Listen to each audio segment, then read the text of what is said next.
out these messages and bring them to you in a very easy form for you to understand them and to see the real core of why this message matters for you and for me. And so I tend to zone in those words, and I truly feel immersed when I read them. This is, yes, it's a show, and perhaps an insinuation that I don't mean things. And I'll tell you right now, my personality is this. Sure.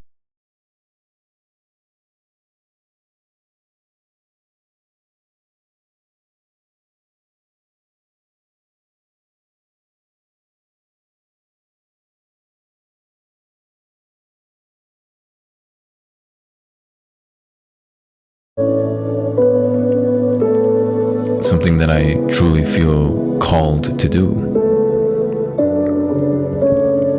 I may not change the world in this 1 or 2 hours that I do this show every time,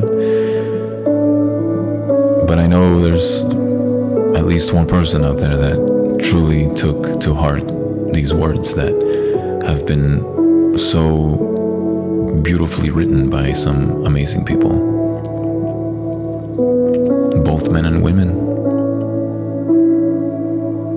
from different cultures, different languages, and so forth.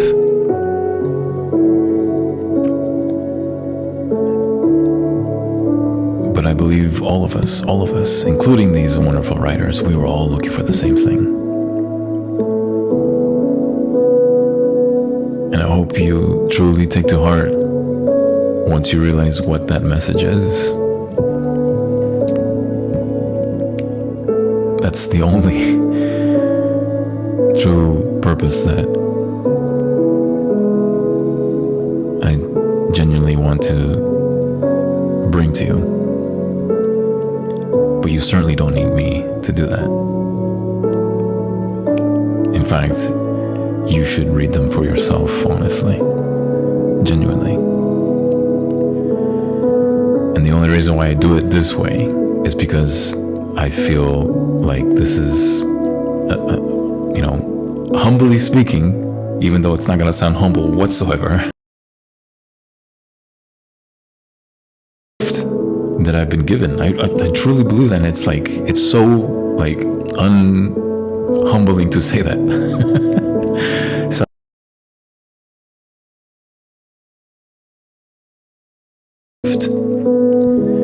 and if I could do this full time, I genuinely would. I really would. But I have to provide for my family, and so we live in a world where there is a legal system, there is a economic system, there is a system in general, and so there needs to be some kind of monetary value to providing. And so of course, providing can also mean a spiritual providence as well, right? An emotional providence. These are all obviously some wonderful things, but also, when you get some food on the table sort of thing, right? So that's one of the reasons why I can't do this full time, even though I enjoy it. And no matter how busy my life will be, or has been, I will find a moment in that busy season to do this. And I'm telling you guys, okay, look, full transparency, for the last 5 weeks, I have done 5 presentations, and these are serious academic research presentations. So it took a lot of hours from me and my own family. I barely talk to them, and it's not good. But I had to do it because that's part of my actual day job. And I love it, by the way. I absolutely love it. And I truly think that it was worthwhile, because some of the stuff that I'm finding out is so mesmerizing and truly made me realize the value of human element, of the human element, right? Of knowing the preciousness of what life is in every stage. And I've been saying this for so long in this show. Life is precious. You are precious. Your parents are precious. Your grandparents are really precious. And your children are incredibly precious.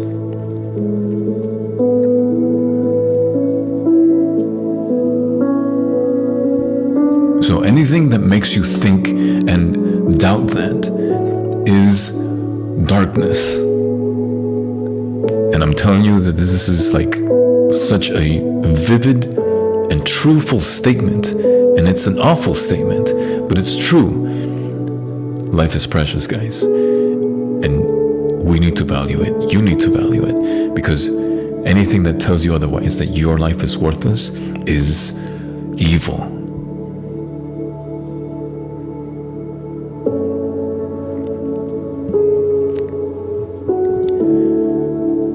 Anything that makes you doubt that life is not worth living is wrong.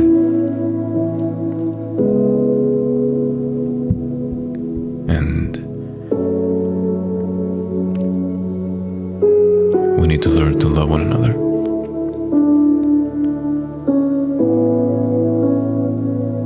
So,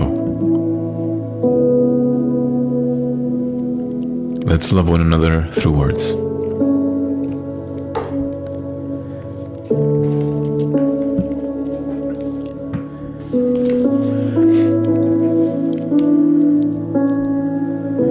This one's titled Worthwhile by Ella Wheeler Wilcox.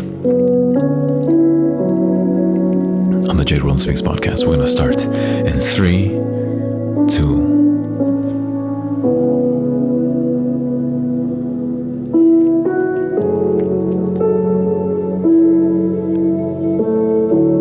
It is easy enough to be pleasant when life flows by like a song. But the man worthwhile is one who will smile when everything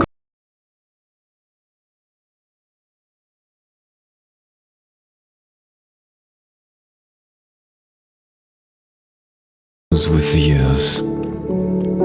And the smile that is worth the praises of earth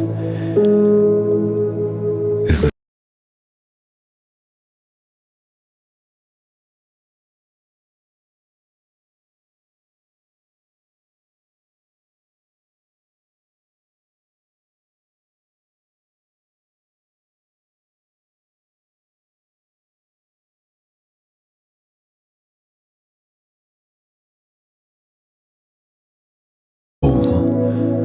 away.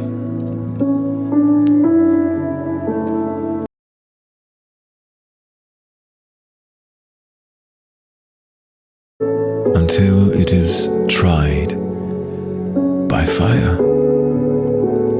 And the life that is worth the honor on earth is the one that resists desire. By the cynic, the sad, the fallen,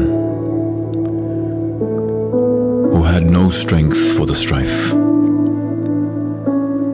And the world's highway is cumbered today. They make up the sum of life. But the virtue that conquers passion and the sorrow that hides in a smile, it is these that are worth the homage on earth, for we find them but once in a while.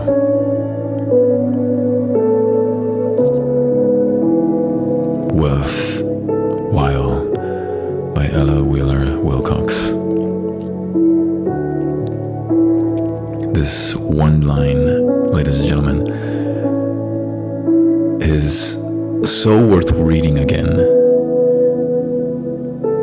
When Ella says this, she writes, "The life that is worth The honor on earth is the one that resists desire.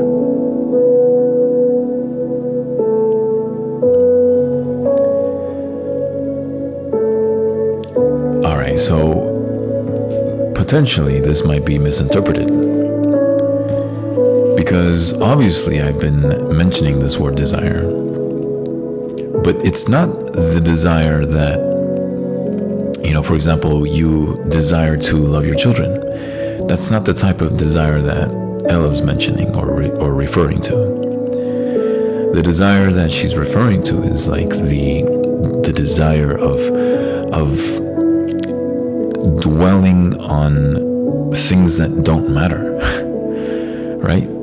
Dwelling in the desire of like having status, of having like material things that in the end really don't matter. And by the way, of course, a home is important. It is very important, especially having a family, of course, right? Like this is super important. But what is in the home is what matters most. So yes, don't get me wrong. Of course, it matters. It's important to have a convenient location and a safe location, right? These things are important, of course. But what you put into that home, right? Like if you have a well-functioning kitchen,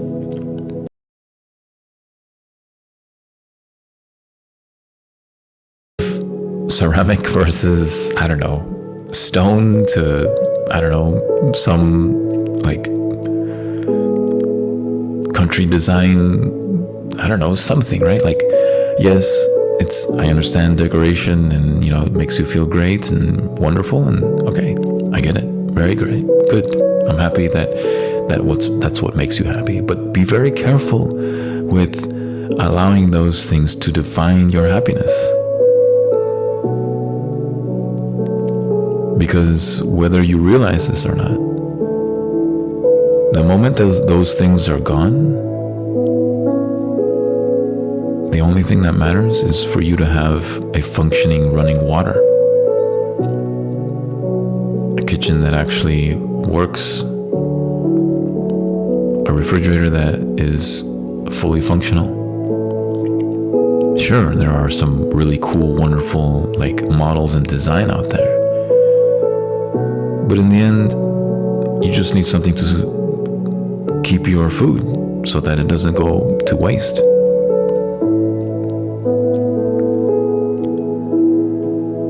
I have been in homes when I was younger. I used to live in the Middle East, by the way.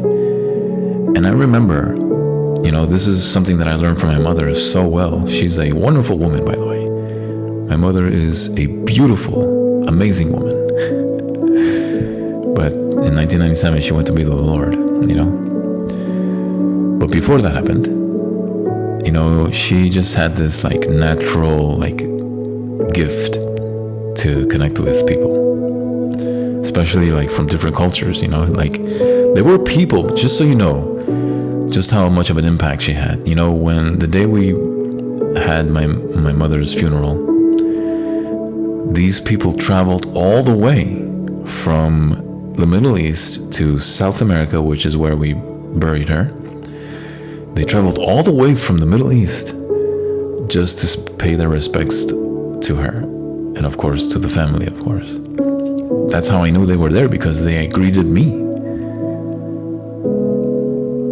I didn't even know exactly who they were. I just knew that they mentioned the country, which I know where that was. And I was just amazed. I was like, you knew about this and you came all the way for my mother?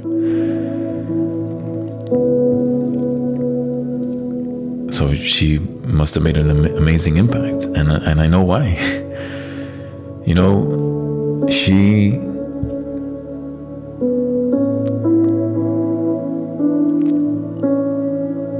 She just knew how to connect with people. She knew how to talk to people. She knew how to use our home to invite people in. and we lived okay. Like, I'm not saying we lived in the worst conditions, but we definitely didn't we absolutely didn't live in the best conditions. But it was good enough, and as kids we just thought it was normal. So it's like, oh, okay. Oh, there's like, we lived literally right over a butcher shop, so you could smell the iron in the blood from the animals, and it's like, I would see one, I don't know, I don't want to gross anybody out, but like, this was in the Middle East, so like, you have to understand, like, everything's like much more natural, if you know what I mean. So yeah, you would see like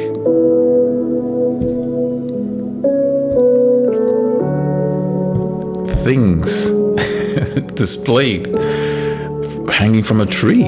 So like, as a kid we just thought it was normal, like, oh, okay, today's a goat, next day it's gonna be like, I don't know, something else, right? But you could smell it. So I mean, I'm just proving that to you so that you understand that we didn't live in the best conditions, but it was our home, right? Like, this is where like my brothers and I hung out and like, acted like kids and all that stuff, right? But I knew my mom like still opened up her place, like our place, right?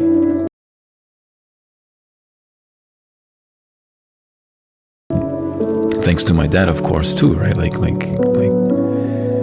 he was working hard and provided the like he knew best. And they both knew how to open up the house to invite people in and things like that. But I remember one day my mom took me and my brother to this place that's close or on the way to the Golden Heights, which is a neutral zone between Israel and Syria. So this was on the Syrian side, and we went to, it's like up in the mountains-ish, or on the way to the mountains. And there was this really kind family that knew of my mom. I didn't know who they were, but she somehow connected with them and knew of them. And we went, and they invited us for food, to share a meal with them. And this family lived on a very small apple orchard, and they just invited us in. It was like this. It was a small house. I think it had maybe like 3 or 4 rooms. That's including the living room and the kitchen. And they barely had furniture, right? Like, it was just basically mostly carpet on the floor, and it was made out of cement. It was very minimal. But again, we weren't living in the best conditions either, so like, we just thought it was like, oh, cool, it's like another place, Anyway, this family didn't really have that much, but my goodness, they could make food, and it tasted so amazing. I mean, you could charge those plates in today's rates to be like up in the $100 plates. It was so delicious, so amazing. And I remember just the joy of them serving us, right? Like, you could see it in their face that they were so delighted that we were there. Of course, we were also delighted to be there as well. Like my mom was like super overjoyed, and whatever my mom was feeling, like, we felt it too. So it's like, yeah, she was happy, we're even more happy. She was great, we were greater, perhaps. So on and so forth, right? You see, that is worthwhile. Those relationships you build, those moments where you share a meal with one another, Is it nice to go to some luxurious place? Sure, it's a great experience. But how about the experience of getting to know someone, spending some time with them? Those are priceless. Those go beyond any monetary value, hands down.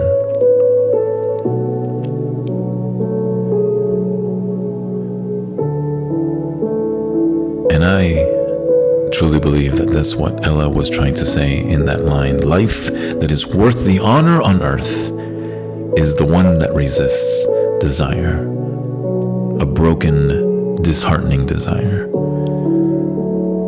And the only one that we should be pursuing is the peace between relationships, the joy that comes about when that peace is established in those relationships, the honor of sharing a meal with those relationships, the delight of simply being in the same presence as them.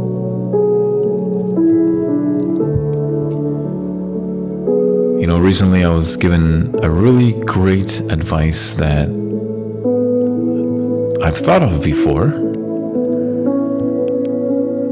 but it definitely spoke to me this evening, and I think that might have been partly the reason why I wanted to do an episode tonight. So I had the privilege of sharing a time with a co-worker. And when I say co-worker, I mean like he works in the same place. We don't do the same things, but he works in the same place as I do. And, he just has this really sincere mannerism about him. And I wish I could say his name, but I'm going to keep it private. But he's just a really kind-hearted soul, And you can just feel it in the way he talks to you. You can just see it in his eyes, And I'd like to think that maybe that's why he was drawn to wanting to connect with me, because maybe I'm thinking that he knew that I wouldn't reject him in any way. I genuinely wanted to get to know him, Anyway, he's a lot older than me, and he just had a great story about, his dad and the things that he experienced, some of the people that he's met. I mean, this guy met, and he showed me, he had a photo of him and Derek Jeter, right? That's no joke. Come on, Derek Jeter is like a superhero, for athletes, right? And, he met Robert Duvall, he showed me the picture, right? Like him and Robert Duvall, and sure enough, there he was with his hand over Robert Duvall, and it's just them two, by the way. So it's like, wow, like, dude, like, that's amazing. Like, are you serious? Wow, so cool, and you got to share other stories between one another and things like that. Anyway, towards the end of the evening, when we were heading home, he just simply felt the need to offer me some advice. And I was just like all for it. I was like, yeah, I at this point, I was just so mesmerized by his experience, and also just really felt like this guy's life is precious. It really is.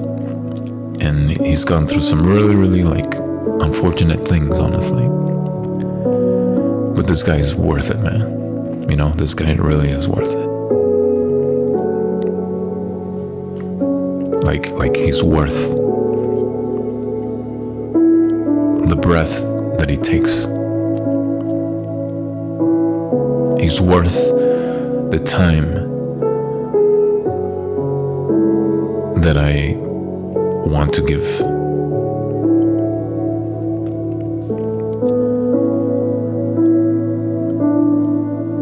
Anyway, he just simply said, don't waste a chance to ask your mom or dad how they felt about things. What was it like watching their most favorite movie? What did they feel when they went to some of the best concerts or strangest concerts? What was the moment that they realized like life is worth living? What did they feel when they had you? And what was their thoughts, like their deep thoughts, like things that you only supposed they felt, but didn't really realize what they actually felt. Like, don't waste an opportunity to truly ask him those questions.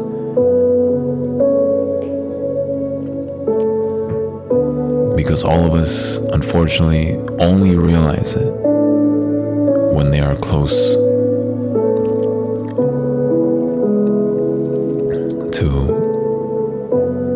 when it's too late, really.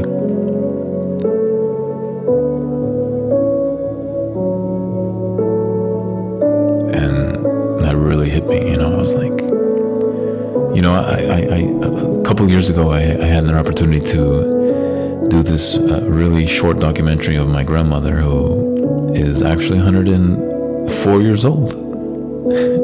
Amazing, isn't it?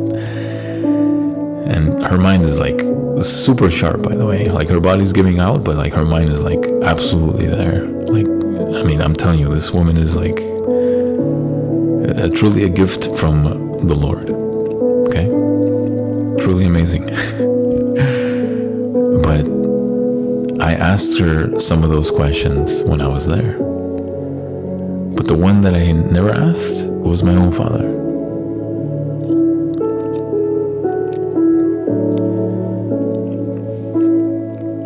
And so I think tomorrow I'm going to call him and ask him these questions. Such a simple advice, but I just feel like, wow, you nailed it on the head.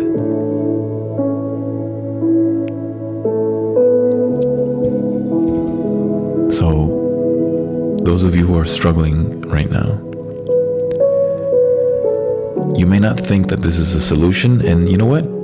It probably isn't totally a solution, but I'm telling you,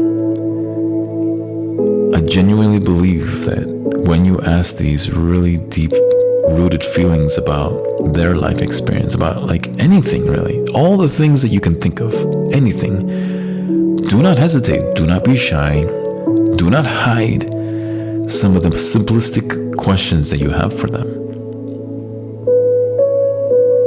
Because you'll see that those feelings that are just bringing you down right now is exactly what they felt when they were probably your age, or maybe even younger or older. But they've gone through that.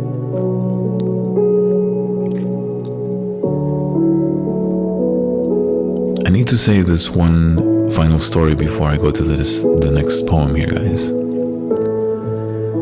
And I'm telling you, like, so many wonderful things have happened recently, but at the same time, something kind of negative happened very recently, and it was really like taking a strong hold on my life. Very.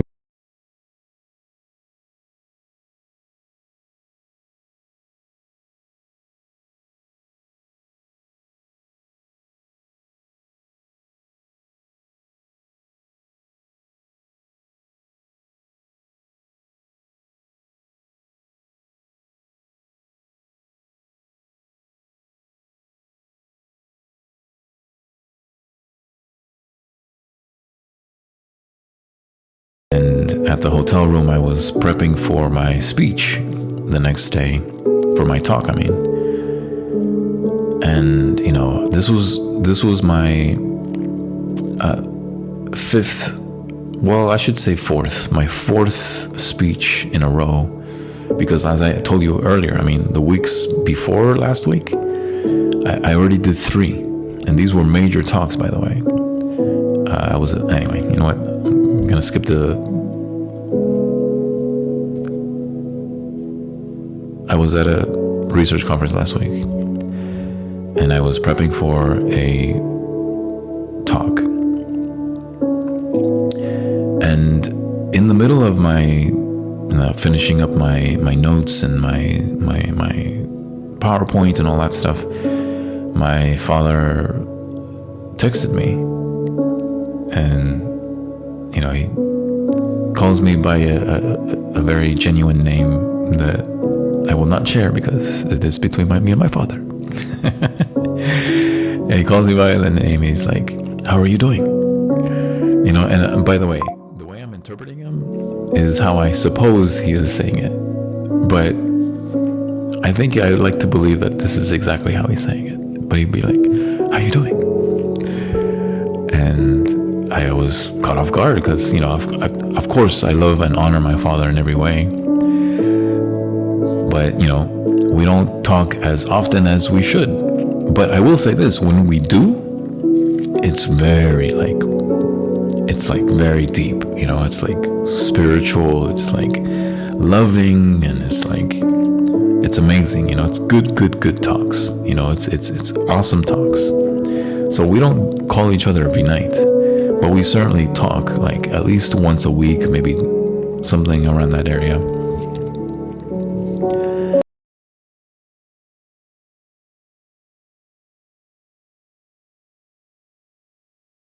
You know, and I read the message, and of course I responded right away. I was like, "Dad, I'm at a research conference, and I'm prepping for a talk that I'm doing tomorrow, and I just feel so tired." And this is all through words, by the way. Like, I wasn't actually talking to him. I was like texting him this. And I kid you not, guys, for the first time, this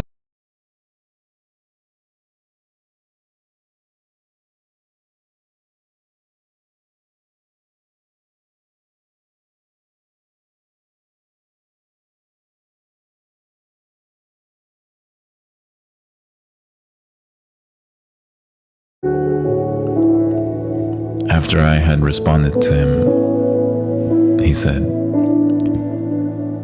"Take it easy on your work."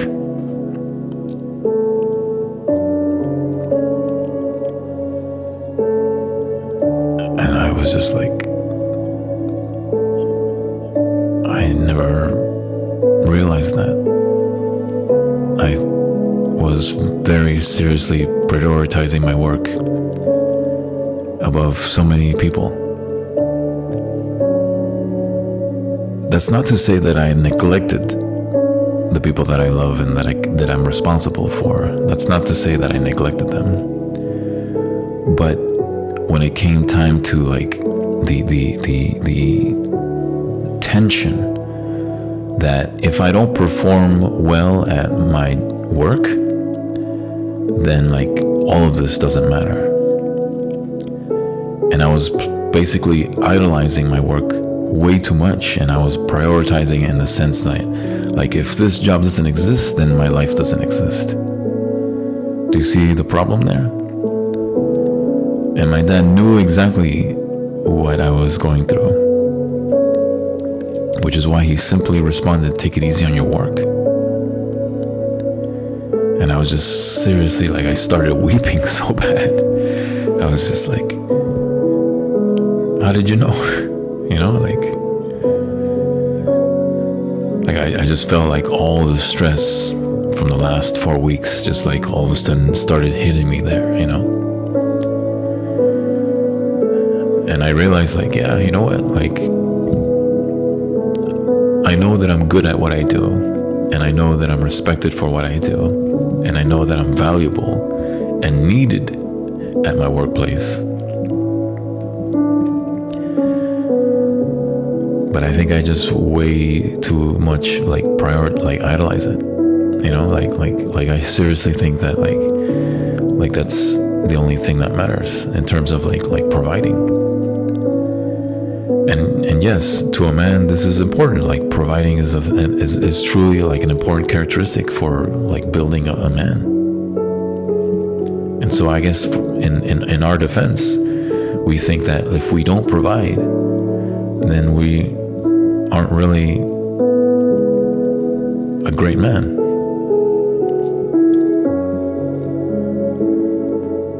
And my dad wasn't saying that I shouldn't work. He was just saying just scale it back down. So you can still be good at what you do, but just don't have that pedestal view of it.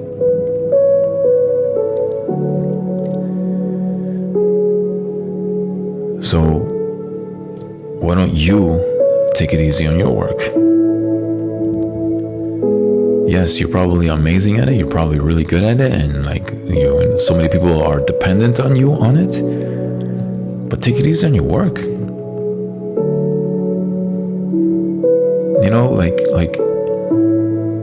If something happens, sure, it's gonna be challenging and tough. But you know what? The people that are loving you and really just know who you are, they're gonna build you and encourage you so much that there will be a way to provide for them even more and better and stronger and endearing and loving, and it's gonna be okay. The same routine that you're used to, but we're good at making those routines regardless, and it's gonna be all right. You're doing good. You're doing wonderful.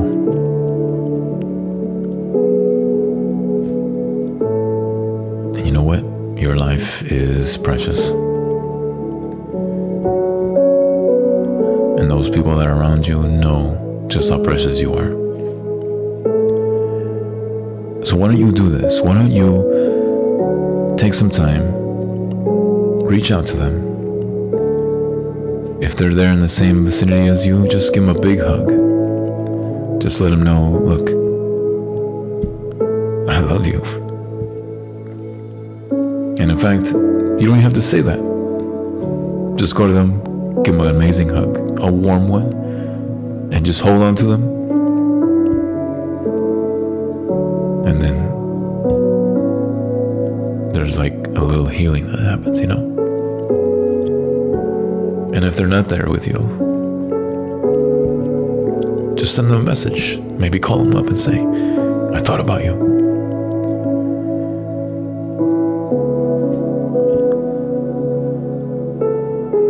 There's too much to share when I was thinking of you, but I just want you to know that I thought about you. I was thinking of you. I was loving you in my thoughts. I don't know what's going on in your life, but I just want you to know that I'm here ready to listen to those times. Because your life is precious, man. And it's worth every single moment that I have for you. And you matter to me more than you know.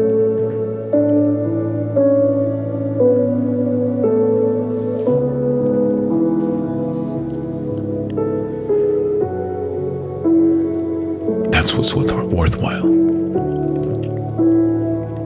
You're worth it. You're worth it.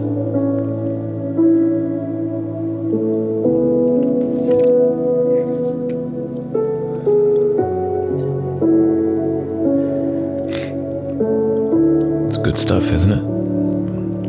All that from one poem. Can you believe that? All that information just from one poem. I'm not saying that that's exactly what Ella Wheeler Wilcox was thinking when she wrote that poem, but it certainly has some connection there. I want you to listen to this one though. This is also by Ella Wheeler Wilcox. You're gonna love this one. You're gonna absolutely love this one. This one is titled Those We Love the Best on the Jay and Roland Speaks podcast. You ready for this one? All right, let's do this in 3, 2.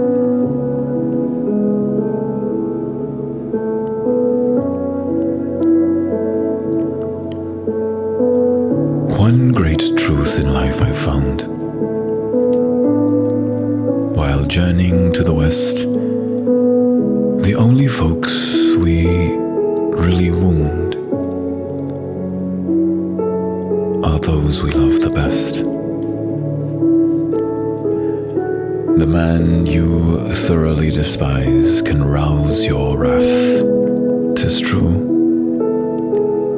Annoyance in your heart will rise at things mere strangers do.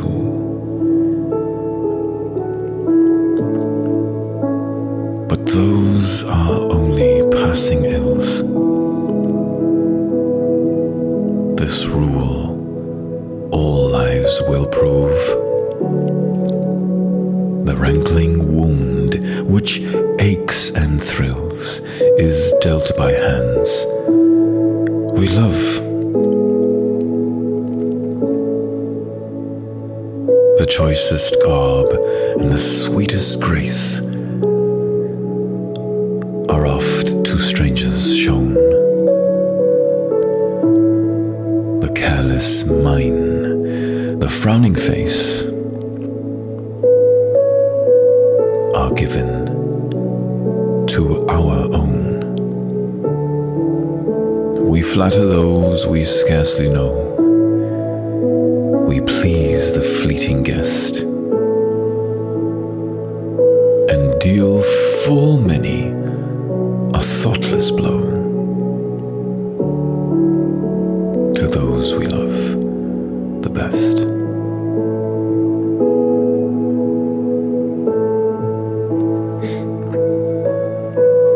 I don't think I need to repeat myself what I just said before, guys, but the message is clear here.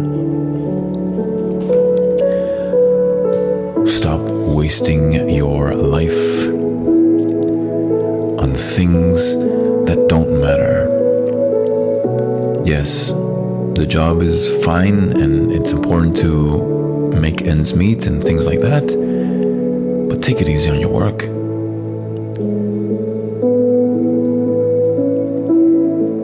Those won't go with you when you pass. Sure, you can leave an inheritance and that's wonderful, but there's no substitute. There's no supplement. There's no way to gain time. You can never buy it.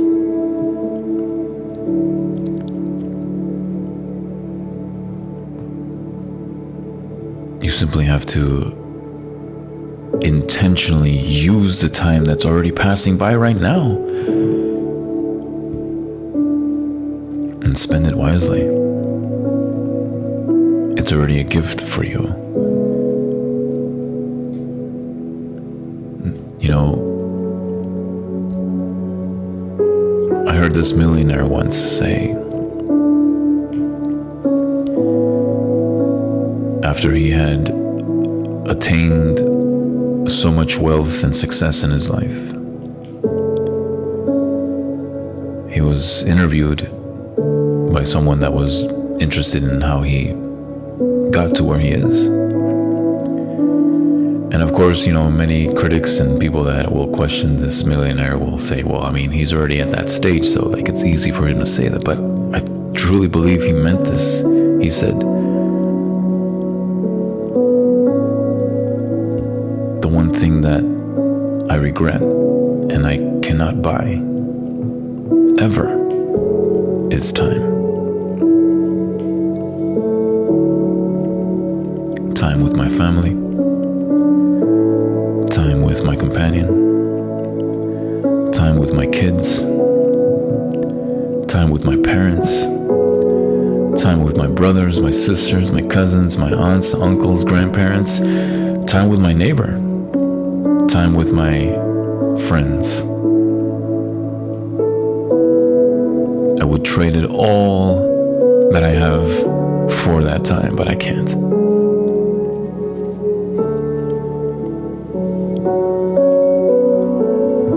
So say what you will about that person, but I know that he's right. I'm just thankful that it didn't take me so much of my time to realize it. And I sincerely hope that that man is enjoying the rest of his time. Deep down, I think I know he is, because he's probably at peace now, because he's spending the rest of his time wisely. So it's never too late.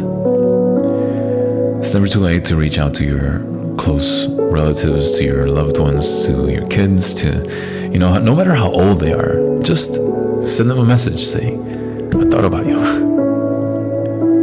I miss you so much. Hope you're doing well. And I can't wait to see you again.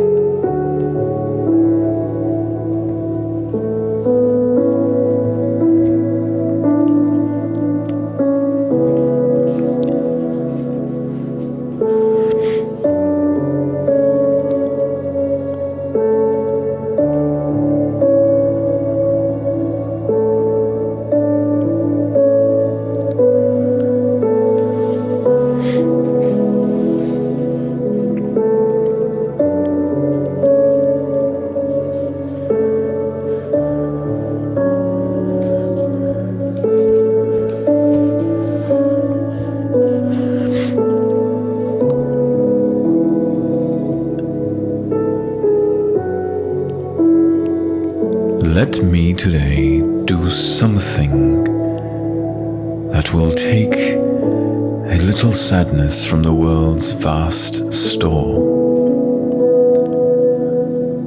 And may I be so forward as to make of joys too scanty sum a little more.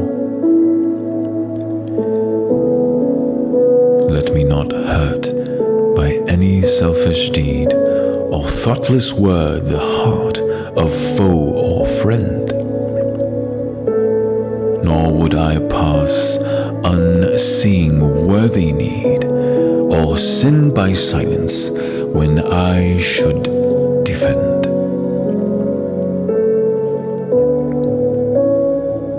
However meager be my worldly wealth, let me give something that shall aid my kind, a word of courage or thought of health, dropped as I pass from troubled hearts to find. Let me tonight look back across the span, twixt dawn and dark, and to my conscience say, because of some good act to beast or man, the world is better that I lived today. A Morning Prayer by Ella Wheeler Wilcox.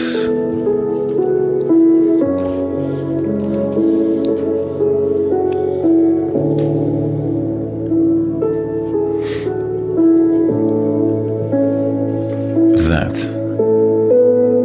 ladies and gentlemen, is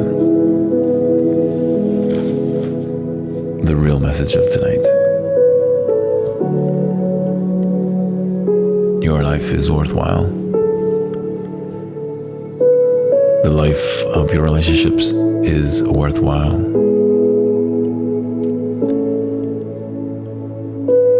The time you spend with them is worthwhile. And the time they want to spend with you is worthwhile. We were created to be of worth.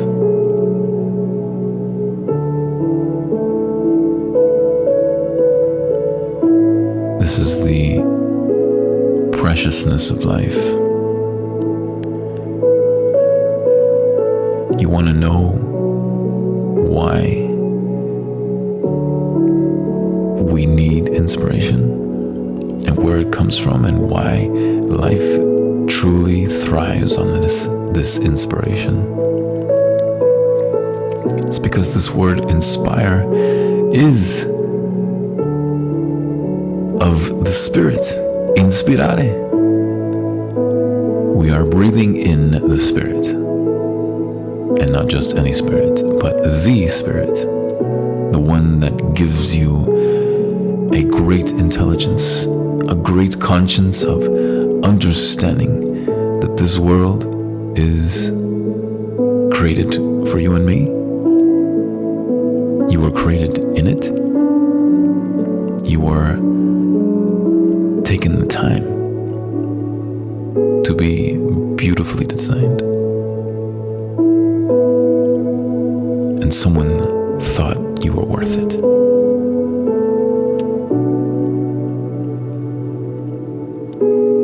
You are breathing in your worth.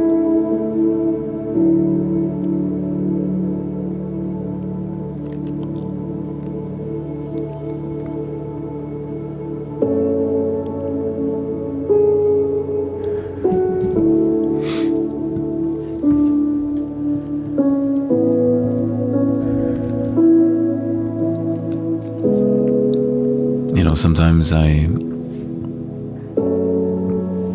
forget that. And I'm certainly challenged, even at work, that I need to remember where my worth really comes from.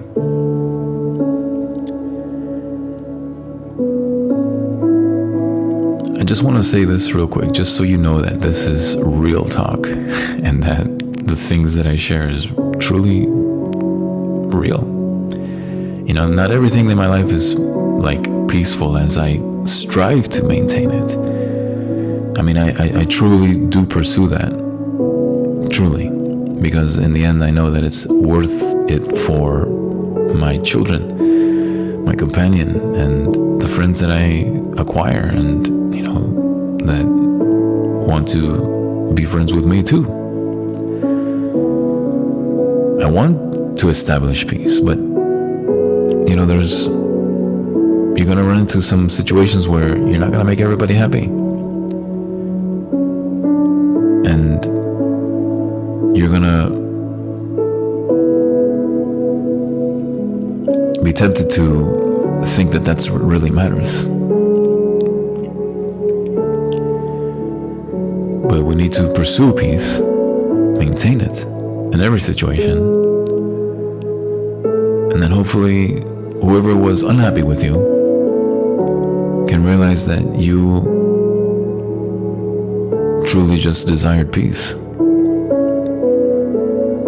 And even if they may not think that you're worth it, the peace that you establish is worth it.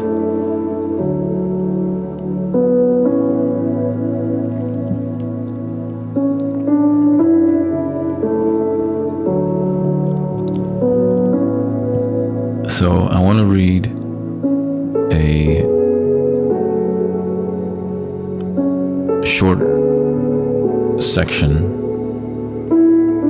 in the book of John that I think is worth remembering and reading so that you can know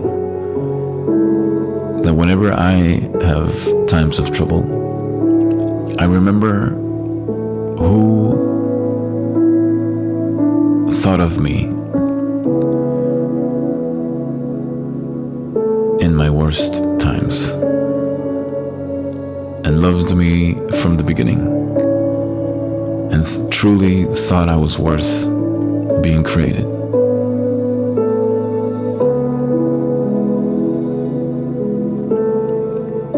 Beloved, let us love one another,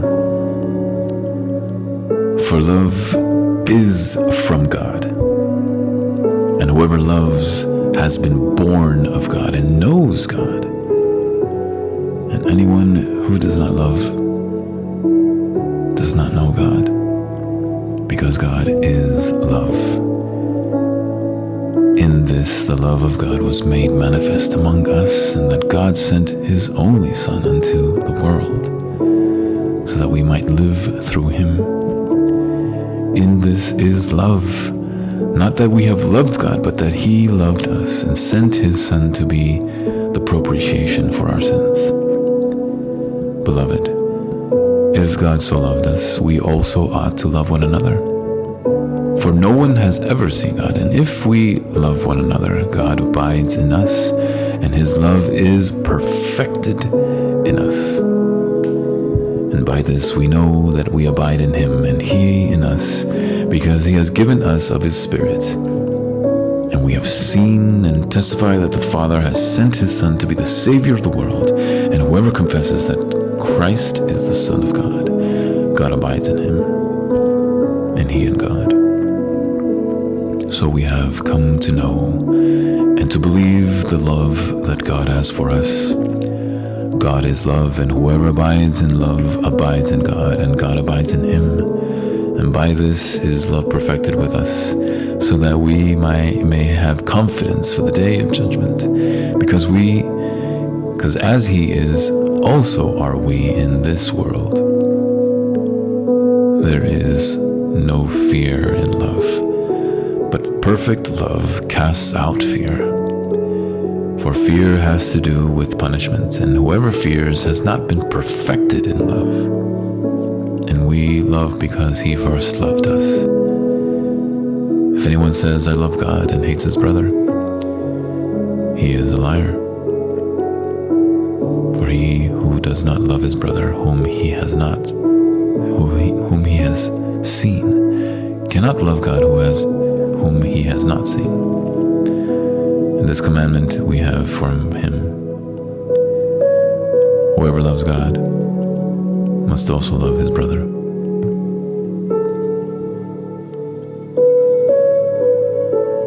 You may not have the greatest of relationships with your family, with your friends, with your coworkers, or your situation, or whatever, your companion, but there's something to be said about learning to abide in love.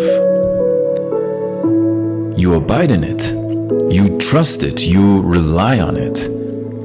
And it's not as love that we have constructed for ourselves, it's the love that actually is love, right? It's the main definition of what love is, right? It's a love that is based on something that is like so important to learn. You know how we become perfected in love? Is by the act of grace. You know, when you show grace to someone, you put away your pride, you put away your agenda, you put away whatever like selfish goal or gain that you desire. And the only thing that you want to establish is peace. So, some people may not like you. Show them grace. Establish peace. If it means that you should apologize, go ahead. Do not dwell in desiring that they apologize to you, because only bitterness brews from it, and peace will certainly not dwell in it.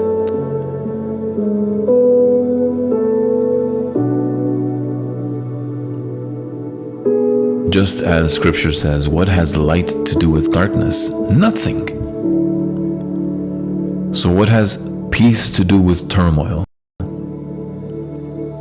Nothing. One will be eradicated, and it's certainly not peace.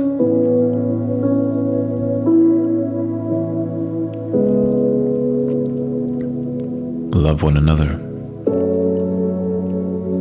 You know, even if you don't believe in the scriptures, and that's fine, but just understand something.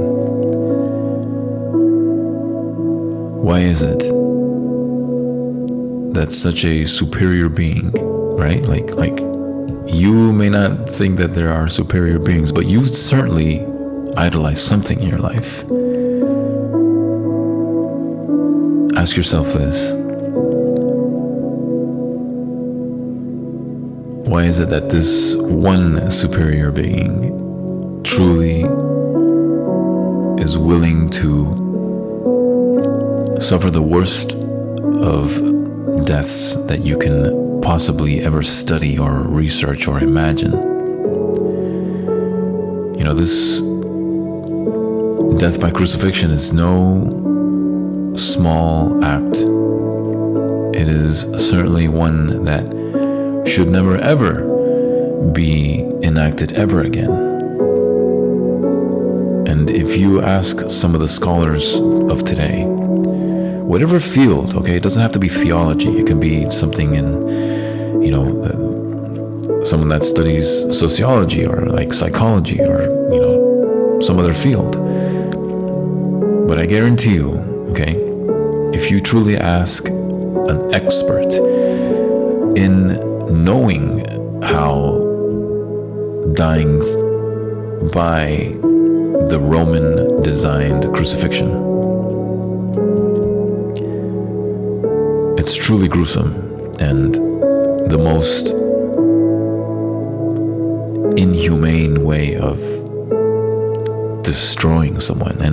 And I actually mean that word much more than saying dying, right? Like, it's not just a way of like killing someone. It's to absolutely destroy them, to obliterate them in every way. It is a death not just by the physical, but it's a death of the emotional, it's a death of the psychological, and ultimately it's a death of, you know, at least fragmenting your soul. But thankfully, we don't live by our bodies. We live through the Spirit now, which is why the Spirit cannot be destroyed, because we now abide in the Lord, because He is love, and therefore God has restored our souls to Him. And so we abide in love because God is love. And so we need to be showing grace. Grace is transformative. Grace is peace-oriented.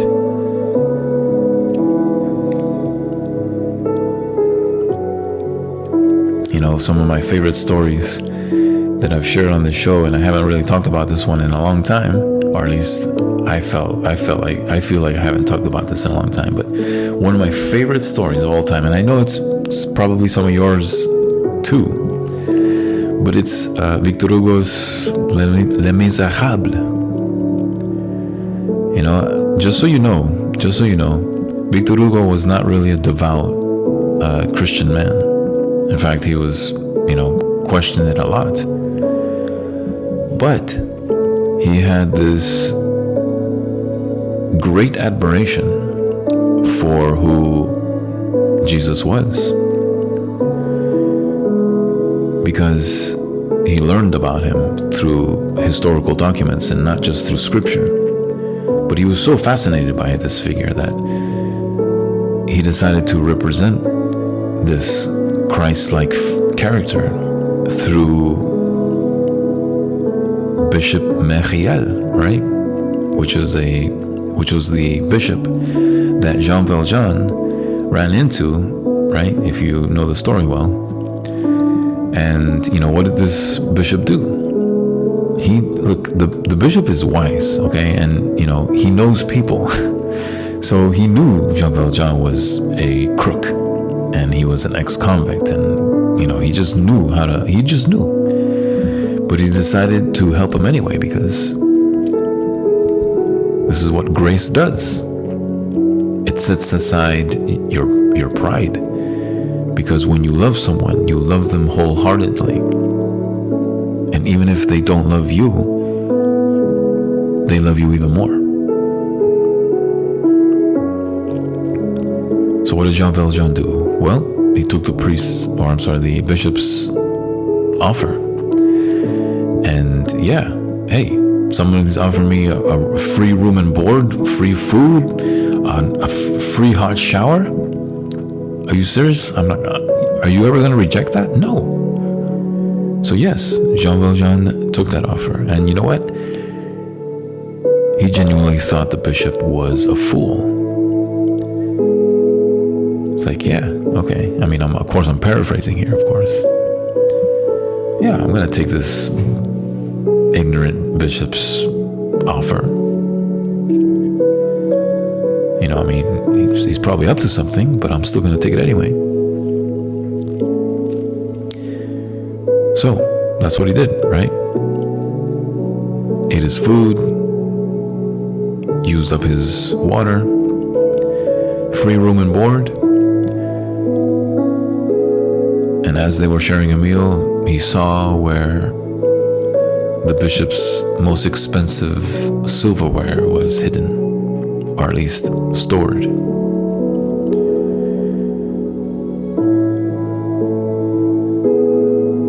So, what did Jean Valjean do? Well, in the middle of the night, thinking that the coast was clear, Jean Valjean gets up, goes to the storage place where the silverware was hidden, takes most of it, places it inside a bag, and tries to exit the place. And lo and behold, what does he run into? He runs into the bishop, who notices him and basically realizes what he's doing, which he was being robbed. Jean Valjean was robbing the bishop. What does Jean Valjean do? Not only does he take his silverware, but he sucker punches the bishop. You know what that means? Basically, he just beats him when he knew that the bishop was defenseless anyway. That's what sucker